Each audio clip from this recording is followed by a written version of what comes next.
अस्सलाम वालेकुम। Welcome to conflict card. दोस्तों, बात आज हम करने जा रहे हैं एक सोशल मीडिया पर खड़ी कंट्रोवर्सी के हवाले से, जो कि ये कहती है कि इंडिया कुछ हैवी किस्म के वेपन्स प्रोवाइड करने जा रहा है यूक्रेन को, इवन दो कि इंडिया बहुत बड़ा इत्तेहादी है रशिया का।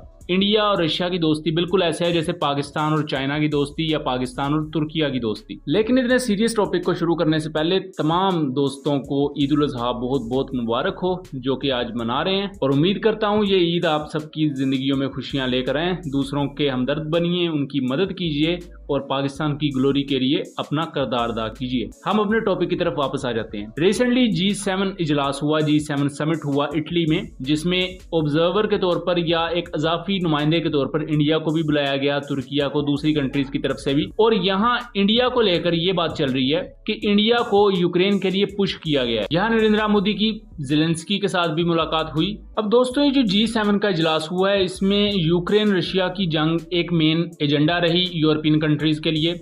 और G7 के जो कंट्रीज हैं वो हैं ही ऑलमोस्ट सारे के सारे अमेरिकन एलाइज।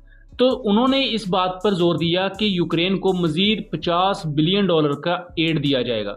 और ये जो $50 बिलियन है, ये अमेरिका ने जो रशियन कंपनीज पर पाबंदियां लगाई हुई हैं, उनका जो रेवेन्यू आता है उसकी मद में यूक्रेन को दे दिए जाएंगे। जिस पर रशिया एहतजाज भी कर रहा है कि हमारी कंपनीज पर बेशक पाबंदी लगी है, लेकिन उनका जो पैसा है वो यूक्रेन को क्यों दिया जा रहा है। तो इस दौरान ये भी र्यूमर्स उठ रहे हैं कि इंडिया को भी पुश किया गया है कि आप ये वेपन्स प्रोवाइड करें यूक्रेन को। इससे पहले भी इंडियन वेपन्स देखे गए हैं यूक्रेन में। ये आप आर्टिलरी शेल्स वगैरह देख सकते हैं। ये इंडिया की म्यूनिशन इंडिया लिमिटेड के बने हुए हैं, जो कि यूक्रेन यूज कर रहा है। और ये खुद आप रिपोर्ट्स भी पढ़ सकते हैं कि ये शेल्स की तस्वीर 2023 के एंड में भी नजर आई थी, जनवरी 2024 में भी, मार्च और अप्रैल के महीने में भी ये शेल्स यूज होते रहे हैं और आज तक यूज हो रहे हैं। इसी तरह पाकिस्तानी एमुनिशन भी यूज होता हुआ देखा गया यूक्रेन में। पाकिस्तानी गजब मल्टीपल लॉन्च रॉकेट सिस्टम और उसके अलावा पाकिस्तान के आर्टिलरी शेल्स तक यूज किए गए। लेकिन अभी तक जो वेपन्स प्रोवाइड किए गए पाकिस्तान और इंडिया की तरफ से, उनके पीछे एक टेक्निकल सी चीज है जो समझने की जरूरत है। इसी वजह से इंडिया और पाकिस्तान के एमुनिशन देने के बावजूद भी रशिया के दोनों मुल्क के साथ ताल्लुकात बहुत अच्छे रहे। पाकिस्तान के साथ भी ताल्लुकात अभी तक अच्छे हैं। रिसेंटली अफगानिस्तान से रिलेटेड जो कॉन्फ्रेंसेज वगैरह हुई, पाकिस्तान ने रशिया के साथ उसमें वहां पार्टिसिपेट किया। उसकी वजह ये थी कि ये जो आर्टिलरी शेल या वेपन पाकिस्तान और इंडिया ने दिए अभी तक, ये डायरेक्टली यूक्रेन को नहीं दिए थे। बुनियादी तौर पर पाकिस्तान ऑर्डिनेंस फैक्ट्री को और इंडिया की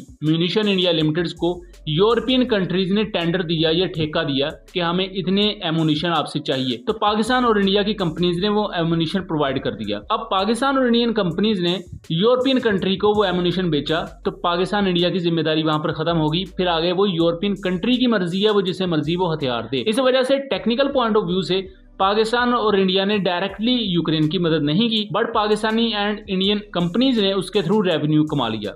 लेकिन अब इंडिया को इस बात पर पुश किया जा रहा है कि इंडिया अपने S-125 surface to air missile system, जिसे पिचोड़ा भी कहा जाता है, वो प्रोवाइड करे यूक्रेन को।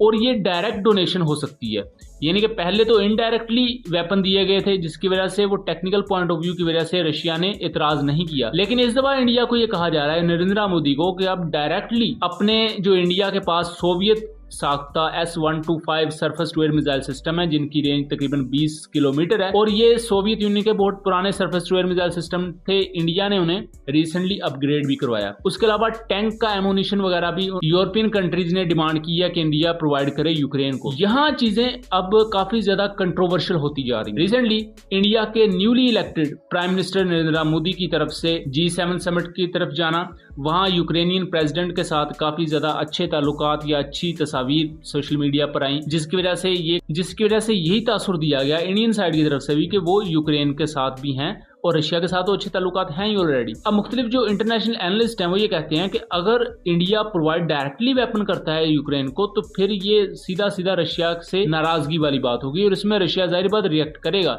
कि अगर इंडिया इतना करीबी इत्तेहादी होते हुए अपने surface to air missile system provide करता है यूक्रेन को।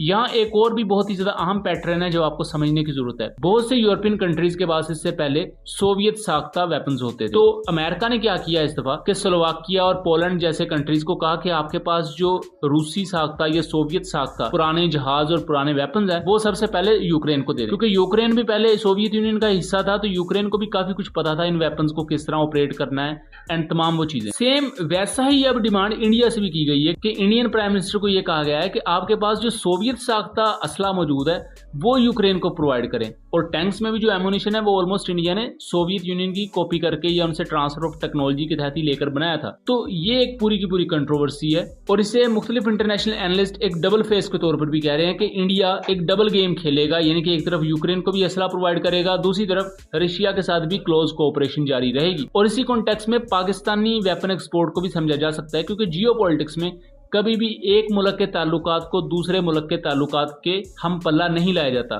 यानी कि अगर पाकिस्तान और इंडिया के यूक्रेन के साथ ताल्लुकात हैं तो वो अपनी जगह, और अगर रशिया के साथ ताल्लुकात हैं वो अपनी जगह। हाँ, यहाँ खराबी तब बन सकती है जब आप डायरेक्टली किसी कॉन्फ्लिक्ट का हिस्सा बन जाओ, जो कि अभी तक इंडिया और पाकिस्तान नहीं है।